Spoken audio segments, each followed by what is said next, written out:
Before we get on with the list, hit subscribe and press the bell icon next to it to get instant notifications of our latest uploads. ये है श्वसन तंत्र, जिसके मुख्य अंग हैं NASA, NASA मार्ग यानी नेजल कैविटी, ग्लॉटिस, ग्रसनी यानी फेरिंग्स, श्वास नली यानी ट्रैकिया, श्वसनी यानी ब्रोंकस, फेफड़े यानी लंग्स,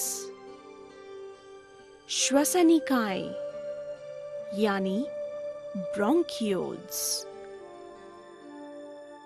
कूपिकाएं यानी एल्वियोलाई और डायफ्राम। श्वसन के लिए वायु नासा छिद्रों द्वारा खींची जाती है, फिर वायु नासा गुहा में जाती है। ये श्लेष्मा नासा गुहा में उपस्थित ग्रंथियों द्वारा स्रावित की जाती है। नासा गुहा से वायु ग्रसनी यानी फेरिंग्स में और उसके बाद ग्लॉटिस नामक एक छिद्र द्वारा वायु नली में प्रवेश करती है। एपिग्लॉटिस नामक कपाट भोजन निगलते समय श्वास नली के मुख को ढक देता है, जिससे भोजन श्वास नलिका में प्रवेश ना कर सके। यह श्वास नली उपास्थि यानी कार्टिलेज के वलयों द्वारा समर्थित रहती है, जिसके कारण वायु की अपर्याप्त मात्रा रहने पर भी वह ढहती यानी कोलैप्स नहीं करती है।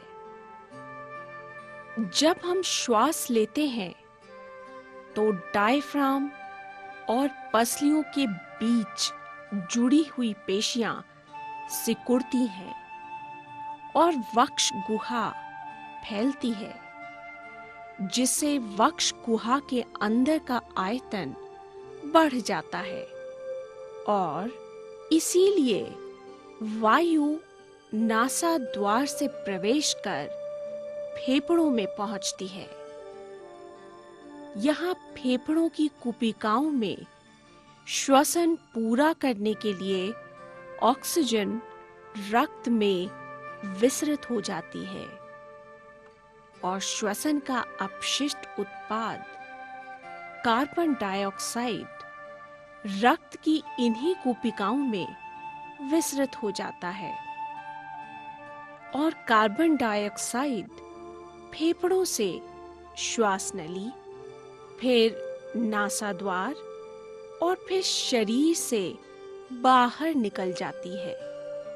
जब रक्त शरीर के ऊतकों से होकर गुजरता है तो उसमें उपस्थित ऑक्सीजन कोशिकाओं में विसरित हो जाती है, क्योंकि रक्त में उनका सांद्रण उच्च होता है और कोशिकाओं में कम। इस चैनल को लाइक कीजिए, सब्सक्राइब कीजिए और सबको इसके बारे में बताइए।